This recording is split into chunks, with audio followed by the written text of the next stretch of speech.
بسم اللہ الرحمن الرحیم۔ حضور اکرم صلی اللہ علیہ وسلم کی سیرت پر جب بات کی جائے تو ظاہری بات ہے کہ آپ صلی اللہ علیہ وسلم کے روزہ اطہر کی حاضری کے بارے میں بھی بات کی جائے گی، اور مسلمان امت کے لیے اس سے زیادہ عزت اور خوشی کی کوئی بات نہیں کہ وہ حضور اکرم صلی اللہ علیہ وسلم کے روزے کے اوپر حاضری دیں اور آپ صلی اللہ علیہ وسلم کی خدمت میں سلام عرض کریں۔ حضور اکرم صلی اللہ علیہ وسلم نے فرمایا، جس نے میری قبر کی زیارت کی اس کے لیے میری شفاعت واجب ہو گئی۔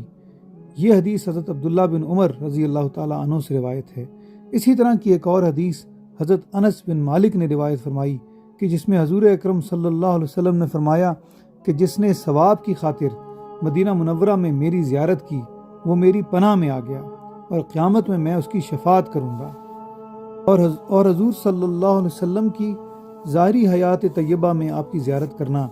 اور آپ صلی اللہ علیہ وسلم کے دنیا سے پردہ کرنے کے بعد آپ کی زیارت کرنے میں کیا فرق ہے؟ تو حضور صلی اللہ علیہ وسلم نے اس بات کو فرما دیا تھا کہ جس نے میری دنیا سے جانے کے بعد میری زیارت کی اس نے اس طرح ہی زیارت کی جیسے کہ اس نے میری حیات ظاہری میں یعنی میری اس دنیاوی زندگی میں زیارت کی۔ حضور اکرم صلی اللہ علیہ وسلم کے روزہ اطہر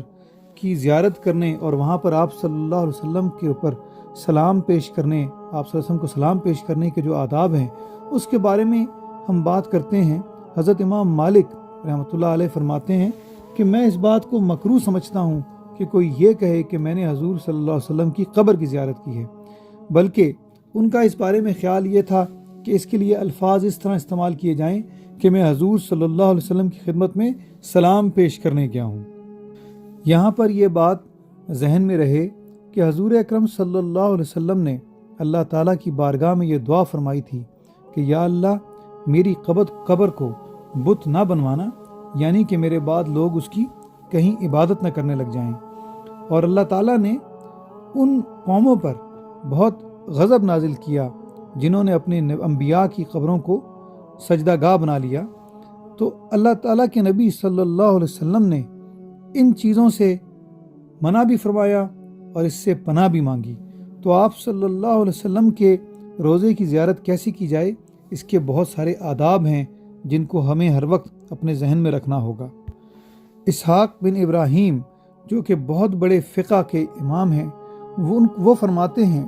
کہ مسلم امت کا یہ طریقہ جاری و ساری ہے کہ جب وہ حج بیت اللہ سے فارغ ہو جاتے ہیں، اس کا شرف حاصل کرتے ہیں، تو اس کے بعد مدینہ منورہ کی زیارت سے بھی اپنا فائدہ اٹھاتے ہیں،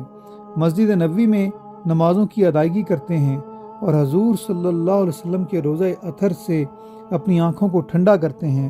ریاض الجنہ کی زیارت کرتے ہیں، منبر رسول کی زیارت کرتے ہیں، اور ان تمام مقامات سے جہاں پر کہ حضور صلی اللہ علیہ وسلم کبھی تشریف فرما ہوئے تھے، یا جہاں پر آپ نے اپنا ہاتھ لگایا تھا، یا جہاں پر آپ کے قدم لگے تھے، یا جہاں کھڑے ہو کر آپ نے خطبہ دیا تھا، یا وہ ستون جن سے آپ نے ٹیک لگائی تھی، وہ تمام مقامات مسلمانوں کے لیے انتہائی عزت اور احترام والے اور مقدس ہیں، وہ ان کی زیارت کرتے ہیں اور حضور اکرم صلی اللہ علیہ وسلم کے روزہ اطہر پہ جا کر درود و سلام پیش کرتے ہیں۔ تو یہ امت کا ہمیشہ سے ایک طریقہ کار رہا ہے۔ ابن ابو فدیک فرماتے ہیں کہ میں نے بعض علماء سے سنا کہ جو شخص حضور اکرم صلی اللہ علیہ وسلم کے روزے پر کھڑے ہو کر مواجہ شریف میں کھڑے ہو کر، یعنی آپ صلی اللہ علیہ وسلم کے روزہ اطہر کے سامنے کھڑے ہو کر یہ آیت ان اللہ و ملائکتہ یصلون علی النبی یا ایھا الذین آمنوا صلوا علیہ وسلموا تسلیما پڑھے، اور اس کے بعد 70 مرتبہ صلی اللہ علیہ یا محمد صلی اللہ علیہ وسلم پڑھے، تو ایک فرشتہ آواز دیتا ہے